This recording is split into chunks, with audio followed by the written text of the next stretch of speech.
do a podcast. We make a darn good team. It always goes without a hitch. Let's head to Twitch and go start up the stream.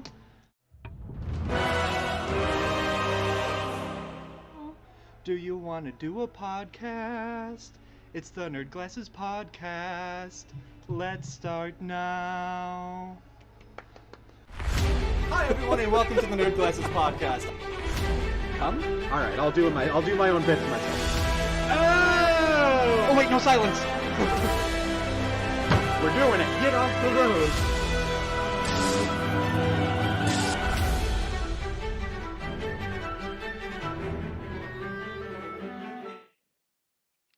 Hey Dave, Yes. a young couple went to a new cafe to try it out. The barista recommended their special coffee, which they excitedly ordered. When they got it though, it just tasted like dirt and mud. When they complained, the barista responded, "What's wrong? The coffee is fresh ground."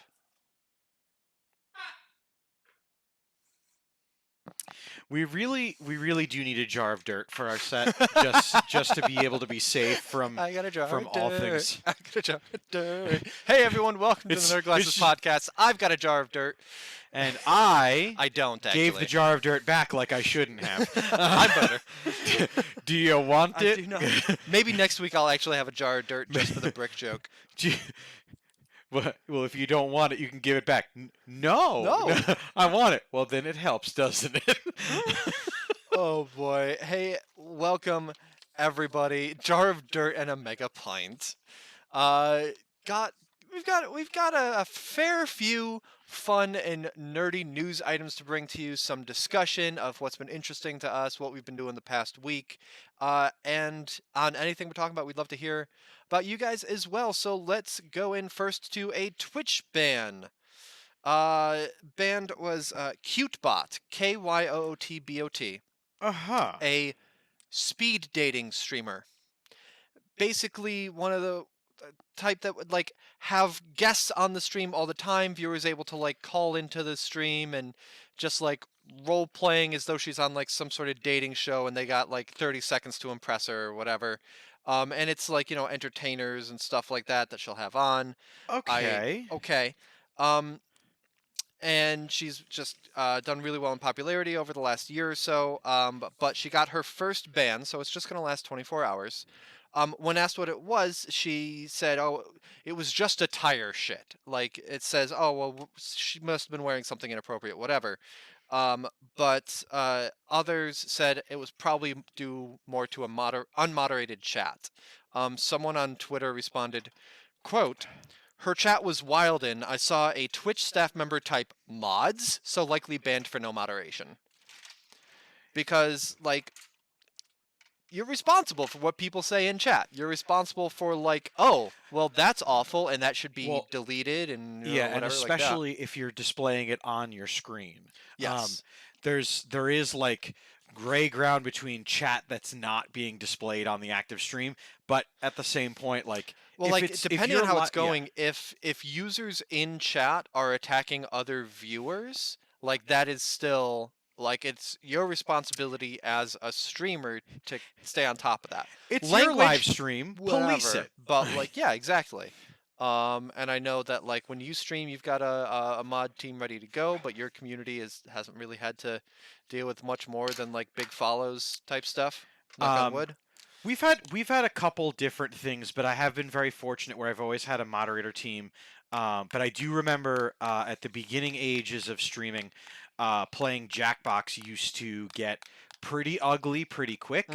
And I was always thankful that I had a group of people live with me in studio so they could continue generating content while I was quickly on my phone banning people or getting rid of certain comments exactly. Because otherwise it's like when I'm streaming at home and I get to do the trying to verbally keep stuff coming out while I'm also typing /ban so-and-so. Yeah. I do like that we should definitely try to time the the moderation teams of our respective channels, be it me, Steve, or Amp, to see who can ban people faster from chat for things, or catch do the shooter thing and put the false flag post where it's like, one of my followers, of course you don't, but someone's already like, ban him, like, bang. You ban them so fast that you get a negative to your score because it's like shooting an innocent in an arcade. Yeah. Yeah. Hey, they were telling a joke. Well, the good news, I like to that in Twitch you can like then ban somebody, look at the thing again in moderator mode, and then go, oh well, that was stupid, and send them a message and be like, you were falsely banned. I'm unbanning you. Please stop doing that. Like, Yeah. I do like that they do give a lot. Sitting in the mod chair is a lot of fun. I do that while you stream, by the way. I sit there with a tab open, watching vehemently for people. The blatant stuff, I'm like, that's kind of funny. Yeah, like buy followers. Like, yeah, as I try to figure out like, what filter do I need to put in place now? They're getting around the big follows one. What do I do now? Oh, boy. That's fortunately all I've had to deal with on my channel. All right, so that's someone who's banned within the last 7 days. Again, it was just a 24-hour ban. I think by now they're back doing their unique kind of content that they've got. Good for them. Dave, what's coming out in the next 7 days? What games do we have to look forward to? So last week was the theme of Stadia's not dead. No, seriously, Stadia's not dead. This week's theme is games are a-coming, open and ready your wallets. This first one caught my attention because it was one of those ones on the various lists. Oh yeah. On the various lists Okay, that I check online for games that are coming out, and this one didn't have any active. I can be lazy enough on the AAA releases, just click and link me to the article, the website, this, that, and the other. Yeah. This one, the title caught my attention, so I had to do a little digging to find the website itself. But the game itself is coming out on the 14th. It's for the Windows, Nintendo Switch, PlayStation 4, and Xbox One. This trailer going to be shown to you via Nerdivision. This game is displayed as a visual novel called Pixel Pulp.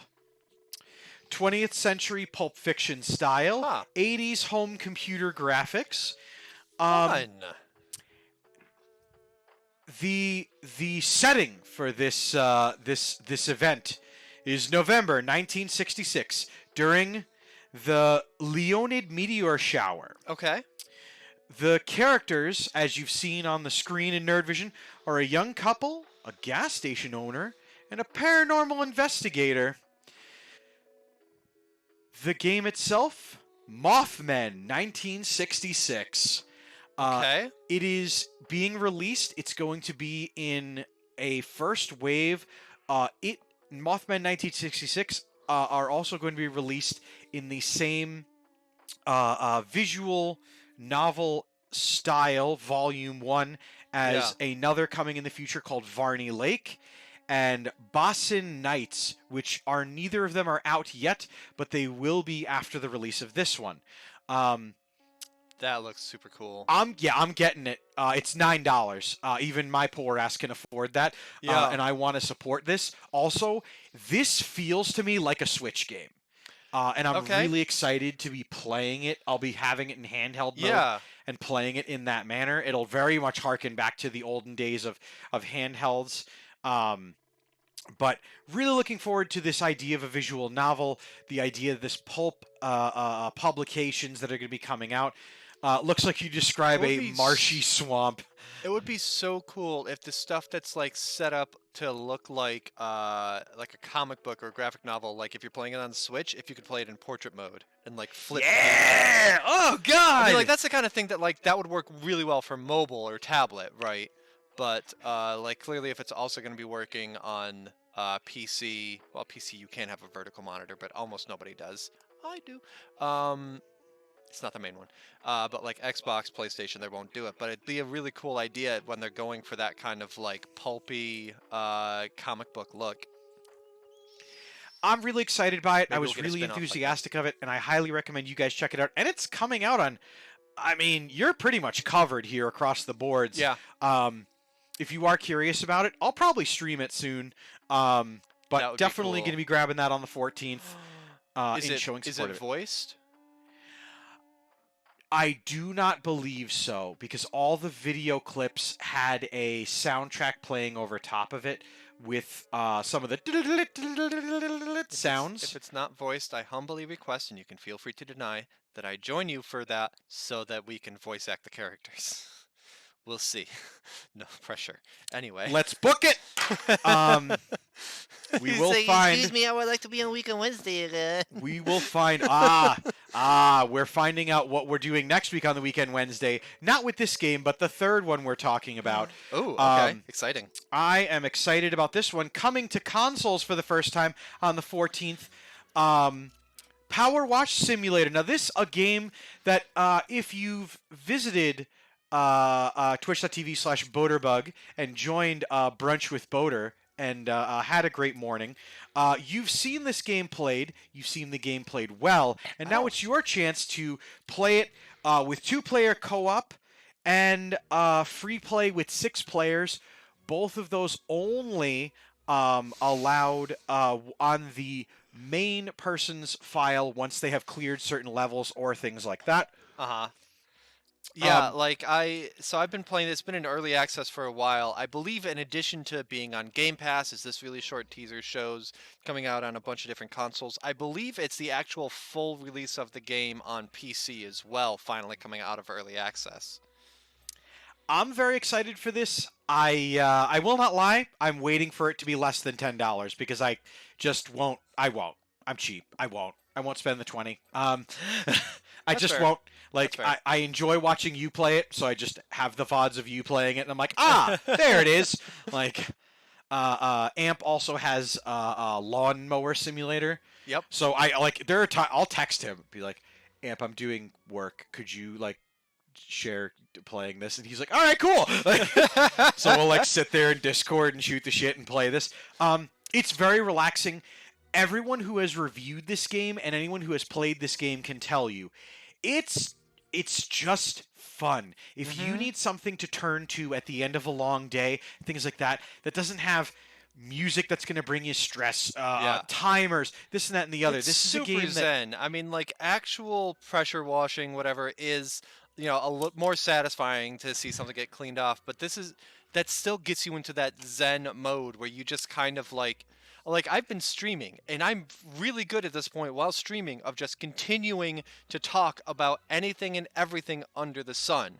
I was streaming this, and at one point I just zoned out and focused on what I was doing, and my mind wandered off to what dinner was going to be, and the next chapter I was going to write in my book, and in effect I had to do in the movie. And about a minute later I was like, I'm streaming! I need to talk! So it's although a short trailer, it is very much worth your time and coin if you're up for it. There's a lot of content in it too. Yeah. If I look at how long I've played the game on Steam, I haven't repeated any levels. It's been all there's a lot in there, and half the stuff in this I don't even recognize. I will say I'm very happy for the diversity of objects that you clean in the base game, let alone in what seems like an expansion of sorts as it becomes an official It's their final full version game. 1.0, yeah, where they added some more stuff. So these two games are very exciting and well and good and things like that. But next week on the Weekend Wednesday, as presented in Nerd Vision, we'll be playing this game. And I am so jazzed for this game to come out because it is literally a game made for me and a lot of my friends. Coming out for the PlayStation 4, the PlayStation 5, and Windows on the 19th. Which, by the way, is next Tuesday. So, finally, the Weekend Wednesday gets a game that doesn't come out 4 days before. The game, of course, is Stray. A third-person cat adventure inspired by the way, the founders' cats and the production studio's cats themselves. They looked at this as a mechanic and things and decided that it would be make for interesting, curious level design, platforming, and puzzle elements. And I am so jazzed for this because yes, it's a game about a cat, but it's also a game about sci-fi future. Sci-fi future putty tat? Yes, please. 100%. And this game is going to be one of the first featured on the new release window for PlayStation Plus All right. subscribers at certain tiers. Nice. I don't know that I have that tier, and I will gladly pay full price for this game because look at that cat! Yeah. Look at it! Look, it's a perfect kitty. And by the way, I did find out, because I did a little bit of achievement looking, there is a dedicated meow button. And literally cannot wait to spam that, because there is an achievement to meow 100 times. And I think Dave gets that 3 minutes into the stream and says, well, what now? I think that's what I'm going to do first. Sorry, what meow? Is just sit there and just meow, meow, meow, meow, meow, meow, meow, meow, meow. It's like Meow, meow, meow, meow, meow, meow, meow, meow, meow, meow, meow, meow, meow, meow, meow. I did think about trying to do a thing with we have a local animal shelter here in the mall, Hope. Some of my family works there, some very good friends and loved ones operate it, and it's wonderful. And I thought long and hard about trying to do the stream in Hope. And then I remember how I behave while I stream, where I get excited and shout and things like that. And Savannah puts up with it expertly, but I don't know if that would be very nice. Yeah. But I will try to do something along the lines of, and I will probably just wind up shooting a short promo for Hope and Stray this weekend, announcing the game. It'll be coming out on my social medias and things like that. But I'm looking forward to this game, and I hope everyone else is too. It's the first game from a small studio that took this concept after working at Ubisoft and really wanted to go and strike out on a game on their own. Good. It's their first attempt, and I'm really looking forward to seeing how it plays. Can't wait! I'm going to go home and squeeze my kitty cat. But that's the games that are coming out in the next 7 days. Nice. Super jazzed for them, and cannot wait to share them with everybody. Boater, what have you been jamming on? What have you been playing? What have you been reading? What's been keeping you busy in the last week? Let's see. Reading, I finished The McMurdo Rift by Nice. Bradley Lejeune. I'm not sure how to pronounce his last name. Which is it's actually two people, and they took both of their last names and made that the pen name. So Bradley is one of the last names, Lejeune is the other. Anyway, but finished McMurdo Rift. I enjoyed it. And the next book comes out later this year. Like, he basically has all three of them basically written. It's a self-published one. You can get that on Amazon. Again, it's called The McMurdo Rift, MCMURDO. I enjoyed it, and I'm just working on some graphic novels to get my Goodreads numbers up. And Is Goodreads the new Xbox Live Gamer Score competition? No, where, well, I like- mean, it's like Letterboxd is one of those things for movies. Untapped is for beers. You keep track of what media or beer you consume, and you rate it when you've tried. When you finish the movie, you rate it, and it can keep track of how many movies you watched that year, or whatever, your shelf. With Goodreads, it's been around a long time, but it's they do a reading challenge every year, and I'm just like, all right, cool. I'm gonna set mine to 24. It's 2 books a month. I'm behind, but I'll get there. Holy crap! The thing is, it's like, I knew the first year that I did that, it was 2020, and I was working at the bookstore. I'm like, I'm gonna set it at 48. That's 4 books a month. Just under a pace of a book a week. And I was at the bookstore. That was fine as far as the pace goes. And then I wasn't at the bookstore anymore because 2020. I made it like under the wire. I had a week to go, and I got my 48th book. So it's like, I don't need that kind of stress, but now I do it out of habit. Let's see. Playing, not really anything new for the most part, except I did get a notification that a game that was on my wish list was on sale for 50% off. So $1.49. So it's called Retrowave, but our button says microwave. And yes, Steve. Yes. It's a really basic kind of like it would almost work as a mini game. You have a highway with traffic on it. You have a bunch of like 80s themed, you know, settings and levels and such, and then you just kind of dodge around the traffic for as long as you can. Score goes up. When you smack into something, that run is done. I've got like the Toyota A86 right now, which is, the initial D car. There's, the very first car that you start with is a DeLorean DMC-12. And all right, I'll sit here in oncoming traffic, play it like Burnout, rack up score, near miss, near miss, near miss. And, I mean, I got it for $1.49. I've played it for like an hour so far, and it was totally worth it. Have you listened to the band Muse recently? Okay. I haven't heard anything since Madness out of them. Okay, so they had a recent album with a song called Something Human, and it used that car, that exact setting, with the pixelated stuff. So while I'm watching this on Nerd Vision, all I can think about is, and something human, and I'm like, and it does have a really great like retro wave soundtrack as well. Obviously, I love it. Like it is a very good kind of like zone out. I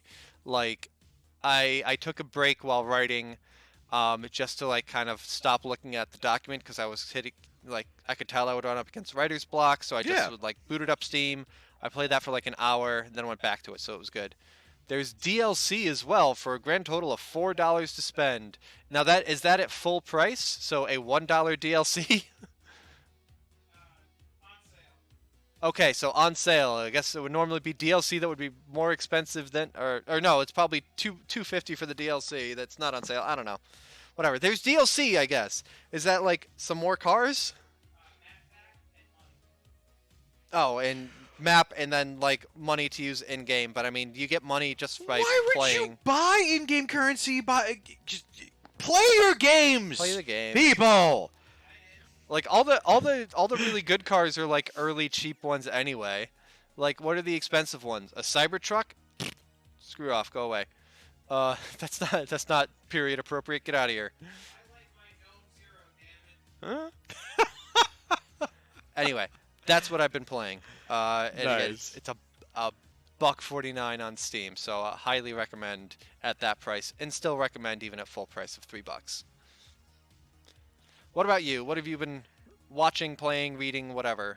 We're back to watching absolutely nothing but Twitch. And I actually, to be totally honest, unless it comes recommended by like you, Steve, Mike, like other people,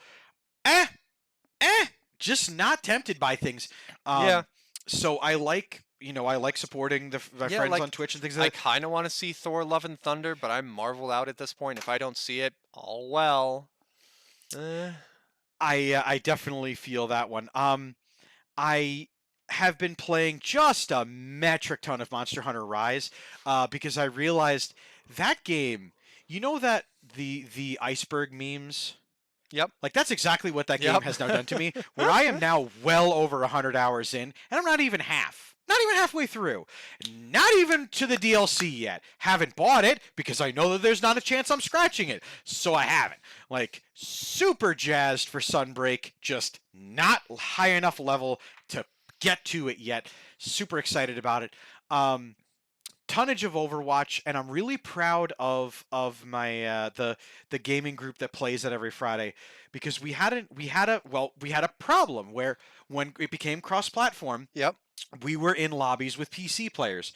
And if you've played shooters against PC players as a console player, they have the advantage. They do. It's just the flat of how it is. Our gaming group went from, out of every 10 games, we were winning 2 of 10. Yep. We're now up to 8.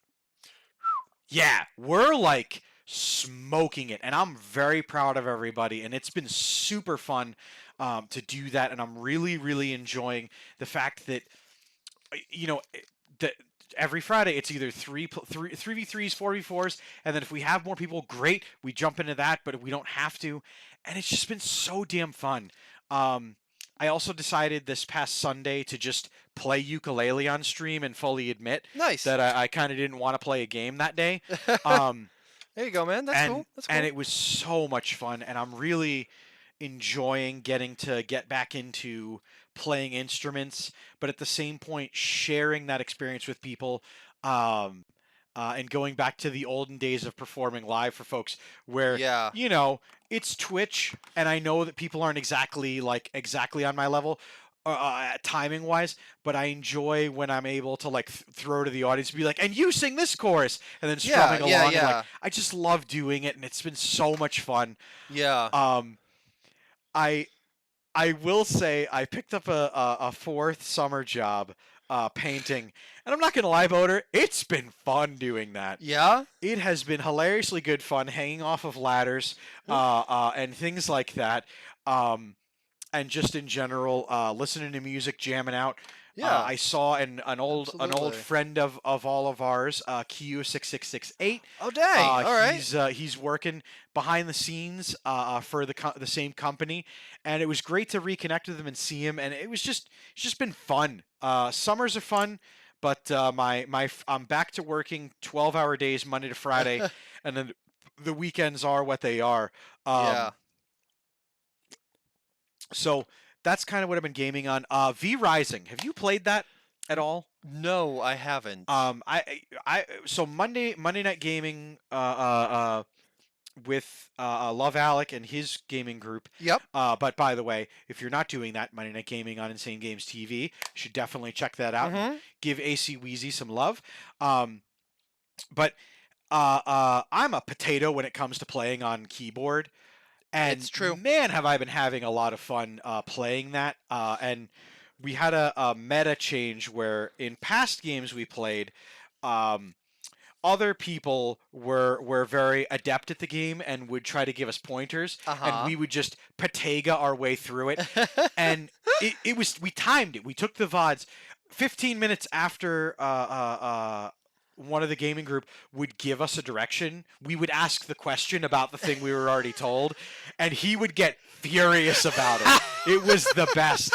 What's fun now is that Tachi Blaine used to be that person. Now he's with me and Alec, and now League Reaper is the guy having a lot of experience with V Rising, and so he'll give us advice on this and the other, and we'll just be asking him questions, and we can hear oh God, do unto others. Oh, no! This is what I was doing, and and it's so Oh funny. no, reaping what I have sown. Yeah, it's so much fun doing to him. We also learned in V Rising, if your friend gets downed, Uh-huh. you can pick them up, and if somebody else presses the pickup button, you hacky sack them between you. And I'll send you guys the clip of that. It's fucking hilarious. I want to see if you can do that with someone in Raft. I've been playing a lot of Raft, and Sam kept dying a lot last night, so... Definitely see if you can. But we carried him across the map doing that, and we're on stream going, "I want to hold him." No, you can't.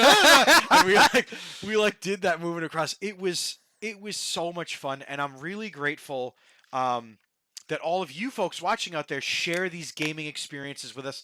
Definitely make sure to hit that follow button down below, ring that bell so you get notified, and join us when we're playing these things. You guys make this experience. It's the difference between live content and pre-recorded or Yeah, yeah. static content. Yeah.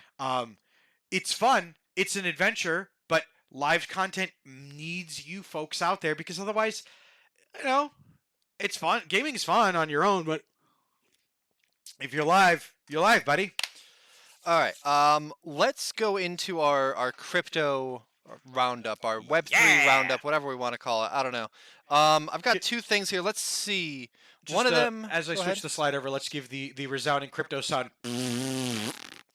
Let's see here. I'm going to ignore this one. Dr. Disrespect making an NFT-based game and issuing a call for early testers where they actually have to buy an NFT to get into the game, and it's even though it's not even an alpha yet. So we're just going to toss that topic, and we're going to go ahead to game developer Mark Venturelli. At the International Games Festival in Brazil, which was sponsored by a number of NFT and blockchain companies. It is really hard to hold the paper now with the hole in it. He gave a talk that was initially titled "The Future of Game Design."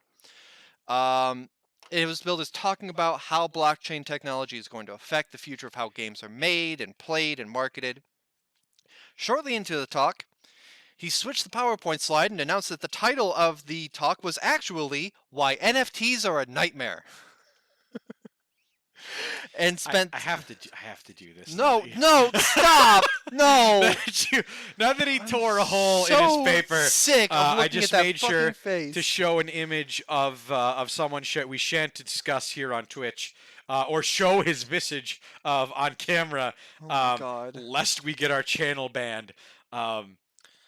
One of these days, we're gonna be the topic of and banned on Twitch this week was us. Because, like Nerd Glasses goes straight to Boterbug on YouTube. chat, that week. is it gonna be Weekend Wednesday, Citadel, Nerd Glasses? What do you guys think? Which show is gonna get Insane Games TV its first ban? I want to hear. Yeah, so during the talk and during an interview with PC Gamer afterward, partially because the talk was in Portuguese but is available to watch with translated English slides, but talked more with PC Gamer afterward, talked about how like the technology runs exactly opposite to how a lot of actual game developers are like, this is what we want games to do. Whereas opposed to like, oh, it's a business interest. And especially because he said that blockchain companies, quote, need to buy their relevance because they're not relevant. They sponsor a lot of things. They buy a lot of media coverage for stuff. But but on their own, as a force of like a video game thing, you wouldn't know a crypto video game unless you were specifically looking for one. They are not relevant on their own to people who want to just play video games. So yeah, I just really enjoyed, as Demon Dragon called it, the old switcheroo. Which he gave a lot of thanks to the organizers of the event. Like the sponsors weren't happy, but the organizers of the event were like, "Oh hell yeah, do that." And then like kept sponsor reps from being able to enter and try to shut him down during the talk. Yes, I love it. that's so good. Like the moment when he switched the title on the PowerPoint slide, whatever, and a massive cheer went up. That went viral on Twitter. I guess I didn't get the chance to watch that one clip, but yeah. You know what? That's a mic drop moment, and we fucking love it. All right, Dave. That is our Web3 roundup. I need to go get some water really quick. So move the mic away from your mouth. Talk nice and loud. I will be back in 30 seconds. Would you like anything? Oh, no, thank you. I need to get some water. Would you Yeah. like anything? No, Dia? thank you. Okay. Later in the program, by the way, keep it tuned in. We'll be trying Eggo waffle Pop Tarts. Are they terrible? Are they edible? You'll know soon. We will chat a little bit about a topic that brought me great joy, and that was my good friend, and I dare say future sponsor of the Weekend Wednesday, Sam Burger Lake King? and Oh, sorry. Clay Murphy from Remedy Studios posted. Damn, Steve, with these captions, clever as hell, love it. Posted this picture saying that, oh, we just finished getting out of the writer's room of Alan Wake 2, Oh my gosh. and the story of Alan Wake 2 is a monster. Oh They my did say gosh. that they're both of them are going, the head writer and the head of the studio, respectively, they're going on a little bit of a vacation, but they are going to Yeah. continue to write and continue to use various social medias to continue to work it. Where is Remedy based? Sweden, Switzerland. Steve, could you pull that up for us? Where's Remedy Studios? I think Sweden, Poland. No, Okay. Sweden, Switzerland. Does seem like one of those Denmark? places that's better about like, all right, cool. We've hit a good milestone. Take a break. Come back fresh to keep working on it. Denmark. Final answer. Okay. Finland. Curses. Yes. Stray Fawn Studio, which does Wandering Village that I've talked about before, among other things, in their Kickstarter updates and stuff, they were like, the team just got back from vacation. Here's some shots that they took. Now we're back to working on the game.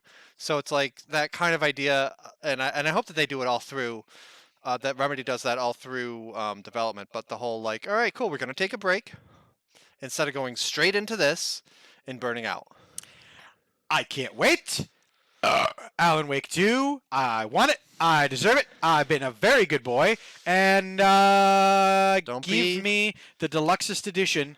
I will sell a kidney to buy it. I don't I care was how many gonna say they're grand. not gonna give you; they will sell you. Yeah. No, but I want to buy it. Even if You they want one did to be offer me. available to purchase instead of like just a $50 download code. I'm going to Yeah. buy the deluxest edition of Alan Wake 2 I can possibly get.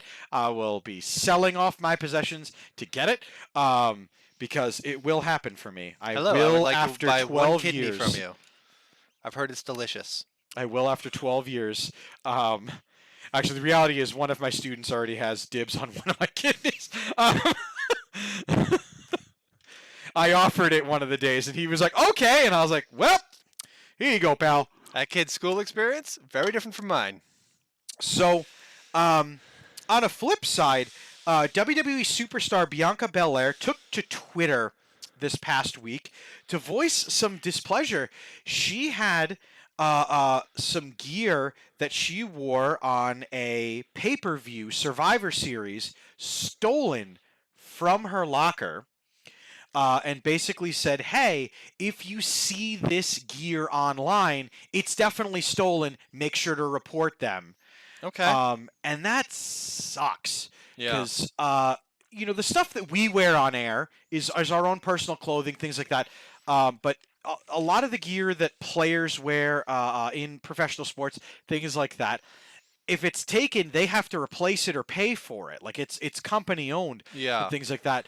And also, there's memories of doing the activity in that gear or doing these things, and it sucks that just disappeared on her. Bianca Belair's work can be seen on Fox and on WWE. WWE getting the Insane Games TV bump. You're welcome, because you need it. Let's see. So over the weekend, and you mentioned that you hadn't heard anything about this. Over the weekend, there was a news story that went big, that got Ubisoft in a lot of trouble. Oh. Surprise, surprise. Uh, Assassin's Creed Liberation on Steam had a couple of notes on it. At the request of the publisher, Assassin's Creed Liberation HD is no longer available for sale on Steam, and please note that this title will not be accessible following September 1st, 2022. Oh.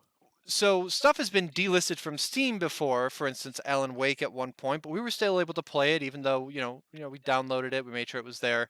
And even when it's delisted, you're still able to download it from the servers if you already own it. You can reinstall it at any point. That's one of the things that helps to counter people being like, digital game ownership, I don't know.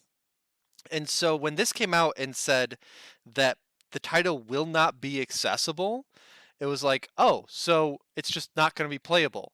And for a long time, a day or so, there just wasn't any clarification. Everyone's like, yeah, so this is awful and Ubisoft sucks. I mean, we know that they suck because they're really bad about crunch culture and everything like that. But here's one more, to the point where the next day, yesterday, they had they sent out their damage control press release to media outlets clarifying that, quote, current owners of decommissioned games will still be able to access, play, or re-download the games, and that the notice was meant to refer to online features. Because Ubisoft is, in September, pulling down, reorganizing their Yes. servers, changing online servers, whatever. Yep. We The chatted big about that thing- last week, and yes, very good being proactive and telling people in advance that you're taking down the servers, but Yeah, so for multiplayer games, everyone knows that the multiplayer component of a game has a shelf life. But this is a single player game.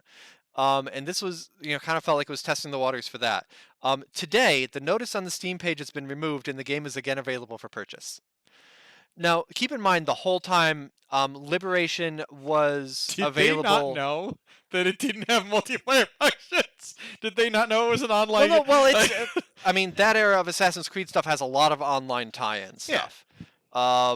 Even if it's not a multiplayer game, Assassin's Creed as a single-player game has a lot of online tie-in stuff starting around Assassin's Creed 3, actually. And this came out around then, originally on the PSP.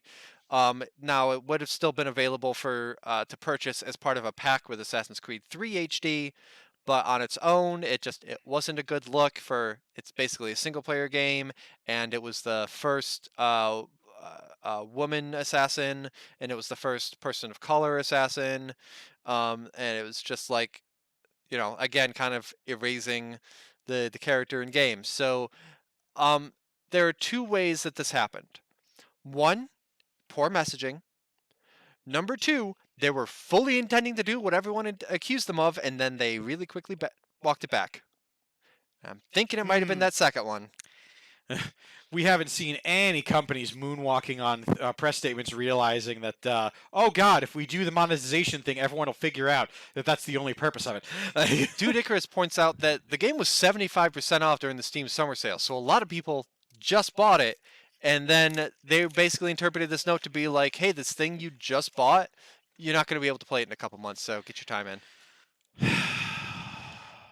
Again, right now, it's fine. Was Ubisoft backpedaling, or did they just have really, really poor messaging? Because I don't... Ooh! We'll see. Speaking of Ubisoft peddling, okay, ladies and gentlemen, Ubisoft is pairing with Playing for the Planet Alliance. This is my and miming of a bad adding segue. a mechanic and a map and a whole bunch of modes to Riders Republic, a game that you can get for super cheap now. And the point... Isn't that game like at least 5 years old? Didn't Riders Republic come out this year? Pretty sure it was a recent release. Yikes. Okay, anyway. But it is an extreme sport release, so Yes, you and I yes. did not play it. It wasn't we're not the target audience for it.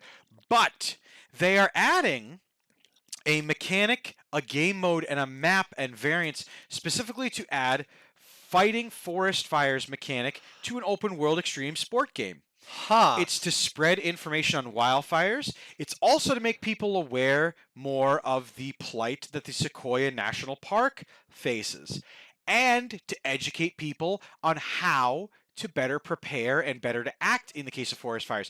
Namely, the mechanics are not, you get a water gun and you fight the fires, and now the fires are out, and look at you. You did it on a bike, and you did it in 25 minutes. The professionals can't do it. No. You will ride around these maps and wrap trees in aluminum foil, which is something that the professionals do to try to alleviate fire, things like that. And especially, everyone's least favorite thing doing at home, clearing brush, because that's 90% of fire response in wildfires and things like that. It sucks. It takes a long time. Yeah, Yep. It sucks. It takes a long time. It's a lot of work, and I'm really glad that they're putting more awareness on this. This game came out in August 2021. Thank you very much, very, very much to our producer. So the game's a year old, but it's going to be cool as hell. And I'm really looking forward to it. Yeah, I like might that. even jump in and play it. That's a neat kind of thing. It reminds me of, I haven't played American Truck Simulator in a long time, but when the Big Sur landslide happened in game, they shut down that route, and they added special contracts on either side of it to bring to sites that were clearing out the landslide. And more or less did it as like a percentage community goal to get it opened back up again. So I like kinda that. I reminds me of like that. the art imitating life, imitating art, imitating life, imitating art, imitating life mechanic We that broke they can Dave. add in games. Shall we? I would love to, and I'm very glad that you're so enthusiastic on it. At first I didn't see the Eggo logo. I just saw the image of the Pop-Tart on the box. with the hatched yellow lines. And you know Steve, what that do you want reminds one of me these? of? You know, I saw that image, and actually the first thing that popped into my mind, looking at just the Pop-Tart itself, was, let me get my face out of here, is that the, what's it called? The rotten egg being boozled. Ah. I see yellow in something that, haha, let's try something fun. Danger. Danger, Will Robinson. No, I felt bad. I'm in danger. I felt bad because I found, procured, and are currently in possession of Grey Poupon ice cream. I'm going to say that one more time for those of you who have just perked up at home. Grey Poupon ice cream. And we So will be you managed to trying get it it. here next week because somebody, one of you wonderful people, when either of us are live on Sunday, please in chat tell Dave to remember to bring the ice cream on Sunday when he's going to work, because I think that'll be the safest, knowing that it'll then be in studio for Steve to accidentally eat between now and the next Nerd Glasses. Wouldn't that just be frozen mustard? We're gonna find out next Tuesday on Nerd Glasses. Is there a freezer here? I thought we Yes. just had the coolers. All No, right. there's the fridge. Dave, ice cream needs to be in a freezer, not a fridge. It has a freezer. It has the fridge side. And the Oh freezer yeah, we side. have like the okay. I forgot that we had like a fridge and not just the like Monster Energy coolers. I'll post a picture of it for those of you at home. No, that's fine. In the Discord, because some of you folks haven't watched that boss-ass clip that was put together. That is disgusting looking. Wow! It looks just like Dad tried to do the thing on the burger. It's like here you go, Steve. Oh God! There's just a clump of the innard. It's like can- poorly drizzled over. Hold on. Really? You gave one to Steve, and now he's not going to eat it on camera. So It smells like this. It smells like cheap pancake syrup. Yeah, so in honor of Smell it. the recent popularity of Stranger Things, Steve, and get all over the here. memeage, we won't be playing any Metallica songs because, Metallica and DMCA's, but Yeah. um, Yeah, like just give it a smell. It smells like cheap pancake syrup. it smells like stale cheap pancakes. That's why I said cheap. Okay, here we go. That's a Pop-Tart. I bet the corner that was more pastry.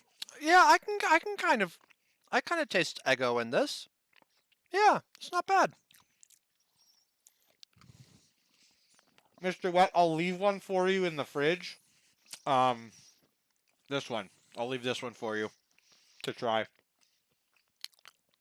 Yeah, that's not bad. Like it's not going to be my favorite Pop-Tart flavor by any means. But does have a hint of that Eggo waffle taste to it. I am not furious, because it would be easy for them to half-ass waffle. We had a run of some half-assed stuff, and this is a nice kind of refreshing thing. This makes me want a real waffle now. Tasting a vaguely Eggo waffle flavored Pop-Tart makes you want a real waffle. I assume by that you mean like a real waffle and not an Eggo. All right, word association being what it is.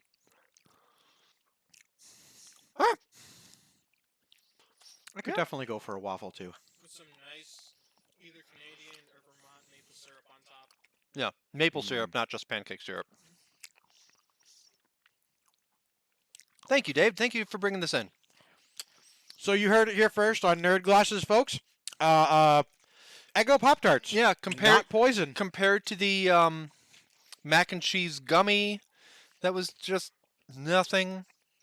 That was actually, to be honest, a pretty good gummy. Like, that Yeah, was it the was a most decent- disappointing part of it. Like, Yeah, it was fine as a gummy. It just didn't taste like mac and cheese at all. This, yeah, kind of tastes like an Eggo waffle. Kind of like the Fruit Loop jelly beans that I keep forgetting to bring home. Tastes like Fruit Loops. do you want to get ants in the studio, Boater? Because that's how you get ants. Closed-ish. Do you want to get ash all over your set? Because that's how you get a very hungry doggo all over yours. Now, Ash is very well behaved, and Dan would not let that happen. That's a good point, though. I'll make sure that's a little further back. Or actually take it home, Boater. Could be. Could be. Speaking of taking it home, and also, 6.5 out of 10. I'd give it an 8. Like on a Pop-Tart scale. I'd give it an 8. It's not my favorite Pop-Tart, but it's good. It's got something unique going for it. 10 out of 10. You Cool. advertised frosted maple flavor. You caught my attention with the Ego logo, and it didn't suck. I'm in. In fact, Like- I'll even say 9. I'm not bamboozled. I'm not goozled. 380 calories. No, man. It's Pop Tarts. They're terrible for you.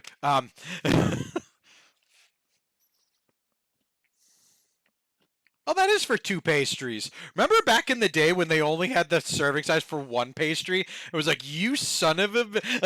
Well, basically, the FDA was basically like, it needs to be a reasonable serving size. So that, 2 pastries, a 20-ounce bottle of soda needed to, if not 1 serving, it needed to also lift what it would be for all 20 ounces. A 12-ounce can had to list the 12 ounces as 1 serving.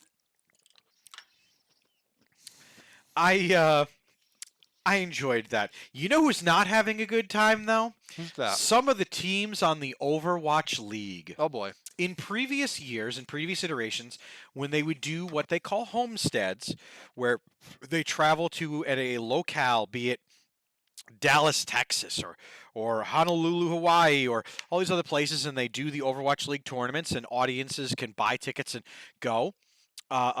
Blizzard used to pay for the bag. They used to pay for the whole thing: transportation, hotel, amenities, food, all these other things. Well, as it turns out, nowadays, the Overwatch League teams themselves are able to get sponsors. So, Overwatch League, now knowing that they have these organizations that are able to get their own sponsor deals separate from the league itself, pay for your own flights, fly in your own staff, Yeah. do these things. And Overwatch teams' owners are not happy about it because... Well, of course not. They need to pay money. Yes. The thing that caught more of the attention and got more of the things was one of the either high-ranking officials or owners said, "Oh, and they're restricting our ability to practice." And so that caught everyone's headlines and all the Budwares. Overwatch League punishing teams for overplaying. And it was, when you read more about into the articles on all these famous things, nope, they're just making sure the teams that are coming to the thing have a certain amount of time to access the LAN setups, because it's 1-to-1 and they're live and they're there. Where to practice. So it has nothing to do with at-home practice. It has to do with getting a feel for the field kind of thing. Yep. Like if you have a whole bunch of people going to an Olympic stadium, like skating for the Olympics, you get a certain amount of practice time allotted to you on the rink. It's that. Yep. Yeah, and as for like paying to go, it's a sign of the maturation of esports in general, the Overwatch League specifically, because the Yankees pay their own dime when they have an away game. So like it's non-issues. It's so like a rich guy complained that he wasn't able to double dip, and everyone's like, "Oh my God, Blizzard bad!" And don't get me wrong, I love to ride the wave of ActiBlizz bad, but what did amuse me about all this was just the fact that it is just a matter of you sign up for your LAN practice spaces and this and that and the other. They did have a cogent point when they pointed out that in order to not lose money on going to this event that's going to be happening soon in Hawaii, your team needs to place in the top 3. Otherwise, the prize money will not be enough to have covered transportation and all the other things. And boy, that certainly sounds a lot like motivation to do good. It sounds like motivation to do better. And again, that's just what the sport is. You're not getting money just to participate in it. You get money for doing well. Your sponsorship money pays for going to the things. That's not supposed to be just money you put in your pocket. That is to run the business of the team, and that includes transportation costs now. Yeah, it's like I get why it might be an issue because it's a shift in the way things are from how you were used to it. Like Blizzard would put a lot of money into Overwatch League when it was first getting started to get it to that point. But when it gets to the point that starts to be self-sustaining, then they can kind of back off and let it kind of run itself as long as they kind of have the Overwatch of it. So I mean, like maybe prize payouts could go up a bit as the sport continues to mature, particularly if they're not spending money on transportation. I'm not saying all that cost needs to go back into prize pools, but there's a little bit extra freed up to do that while the rest goes towards their legal defense, but that's fine. Yeah, I was very confused by the headlines, and Yeah, I was like, because I looked at who was complaining, and it was one of it's the very clearly like ownership. editors getting the headlines sexier than the Yeah, article. and it was the ownership, not you know the personalities who broadcast in the Overwatch League, Yep. things like that. They're very vocal about a lot of these things. They were even showing support for the Activiz walkouts and things like that Hmm. in a hey. In a tongue-in-cheek, hey, I support you, but I can't overtly say, F my employer because Yeah. that's just bad business. And that's how Yeah. you get Yeah. fired from a AAA company and don't get hired by other ones. Because, um, you know, you poop on a carpet on your way out and everybody talks about it. You can do all the best work you want. You poop on one carpet on the way out, all of a sudden you're carpet pooper. Everybody remembers that one time that Steve took it. We all have the tape, Steve.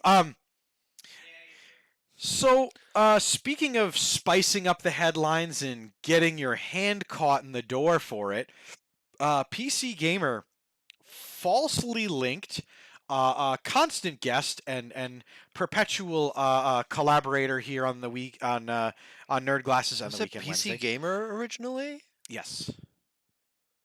Um, a couple of the publications did as well catch up with this story, but PC Gamer was one of the ones that got more of the attention for it. It was also Okay. a political group in Britain or someplace that had Yeah. done this, but unfortunately, a former prime minister was assassinated over the weekend, Former Prime Minister of Japan. Yep.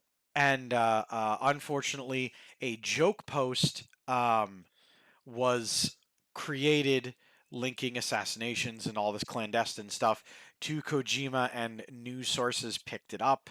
The And way that it originated was that they described what the assassin probably looks like. Oh, so this is what we think they might look like. They didn't name Kojima, but it was a photo of Kojima. It was a racist post. It originated in a right wing racist kind of thing, like ha ha, Asian people look the same kind of joke. Um, but then other news sources either reporting on it like that, but still using the image, or ones I know, like a Greek one, just ran with it and was like, "Yeah, this is probably what the assassin looked like." I know that other media's just kept putting Kojima's picture in with the actual photo Hmm. of the assassin. And so Kojima Studios put out a statement that they are assessing whether or not to pursue some libel claims. Yep. Just know, Mr. Kojima, we have great respect for you here and much love to you. And I hope that you're able to rest easy knowing that the people that matter aren't confused or that fucking stupid. Or hateful. If you've got one more, then I've got one to kind of wrap us up for the night. Does that sound good? That's perfect. Okay. I have more Activision Blizzard stories, but we talk about them so damn much. Instead, I'm going to We'll talk huck that about. over to table topics. We'll huck that over the table topics. I will talk about. They should pursue claims. I agree, Demon Dragon. Speaking of hucking stuff, when you have a project in the can and it's coming out in the future, you're really not supposed to talk about it because it's not really the time there's not really the platform to do it and things like that. You ever have that happen? No, No? You've ever had that was a a lie. project spoiled in front of you by another collaborator because they started to casually make reference to it and then just decided to go for it on a different platform where you're just kind of sitting there going, ha, ha, ha. Well, this exact scenario happened this past weekend on the official Xbox channel. Brian Wagoner, who was added to Crystal Dynamics as a design lead to try to fix the Marvel Avengers game. Oh, hold on. In retrospect, I have the perfect comeback. Have you ever, had to sit there while someone else spoils things? No, I've never been in an interview alongside Tom Holland. Anyway, continue. Something about the Marvel Avengers game. But that's totally perfect. So Brian Fair, our good friend Fair Brian, was hosting a stream on the official Xbox channel with Frank Ellerby, another voice actor who does some work and things like that. And in the middle of playing, he casually mentions, "Oh yeah, my voice acting coach is the voice of She-Hulk. Here's a fun little fact about She-Hulk, because da da da da. I don't know if I'm allowed to talk about this, but she is, potentially going to be in the game in the future. And then Brian was kind of like, I have no idea what you're talking about. This is not because the show isn't out yet, so they're not going to start talking about the content because they're going to try to ride that wave. Yeah. Once She-Hulk releases, to try to get people back in the game to play the levels that are going to be added, things like that. Yeah. And so Frank had to awkwardly try to walk it back. Whoopsies. And be like, well, it could. Maybe it's not. Ha ha. Maybe I'm pulling a prank. And like everybody was like, oh great, so She-Hulk's coming to Marvel Avengers next. And Oh, poor boy. Brian, who was brought on to try to fix the dumpster fire of a game. Yeah. It just continues to catch just to no end of no breaks and no help. And I felt for that man because the look on his face where he was just kind of like, come on, man. Yeah. Last thing of the night before we get to this, thank you everybody for watching. Mr. Wet, Demon Dragon, everybody hanging out in chat. It means a lot to us that you're right here. If you want to see more stuff that we didn't get the chance to get to, like more Activision Blizzard stuff, that's going to be in table topics. Dave's going to take a picture and just drop that right in. And the last thing I want to leave this on tonight is I saw this over the weekend. And Dave, I'm not sure if you're going to like this and appreciate this or if you're going to hate that it exists. Okay. Um, Should I cover my eyes? I'm going to cover my eyes. Okay. Sure. Cover your eyes, and when I say so, you can open them and look at Nerd Vision. Okay. This is a collectible figure that is on pre-order, and I want to remind everyone that I haven't put my Christmas list together yet, and this could be the only thing on it. 5, 4, 3, 2, 1. Go ahead and look. Now? Yes, now. Okay. It's a very, very anime Optimus Prime figure. And it's like confusing, and yet I really want it. Are you, sir, using Nerd Vision as a medium of of expressing a wish list Well, no, of it's like I yours? look at this and it's like that is so dumb, and it's like like everyone I show it to has the same reaction of like that's awful and I hate that exists and how do I get it? I don't hate it, but I'm not gonna lie. I don't collect Transformers, so stuff like that doesn't do it for me. Thing is, neither do I, but it's like it's the like everything must be cute anime girls trope. Okay. There's nothing wrong with liking stuff like that. I bet that statue is beautiful. I bet it looks spectacular. The painting is probably gorgeous. The details on it are down to the minuscule. But It's just so bizarre. I couldn't not share. Where's my anime Bumblebee? I believe that is one of the next ones they're gonna make in the line. Why does where's the briefcase? my anime topic I can't discuss on the network? Where's that? Why does the briefcase have wheels? Because that is the trailer. That is Optimus's trailer, now in briefcase form. Oh, Demon Dragon, don't tell me you didn't watch Transformers. The good Transformers. G1. The one that wasn't associated with LaBeouf. I haven't watched G1 Transformers since I was an itty bitty kid and remember absolutely nothing of it. Although I did watch the movie once in college and was floored that Dare to Be Stupid was a serious part of the soundtrack. Robots in disguise. Like, good stuff. It's right here, Dave. Transformers is just more American Gundam, even though it was originally Japanese anyway. I was gonna say Transformers was Japanese, was it not? It was. It was. But it is at the same time so very American feeling. So are we just gonna try to now every week find Just something that'll like disturb the other person. I don't know. I don't know. I saw that and I was like, I was going through my open tabs because right now I have like 42 open tabs on my phone. Like it's awful. Like 4 of them were for Nerd Glasses research. I was going through there and then I saw that in another open tab. I was like, Dave's possibly going to get upset at that and it's going to be real funny. I don't. That's my problem. Like, I don't have that much of a Transformers like love, but I can say I won't be buying that. If it were purchased for me, I would display it like it was a family heirloom. But it's because I love absurdity and cute anime girls, and that is 2/3 that. The last third is Transformers, and I like Transformers.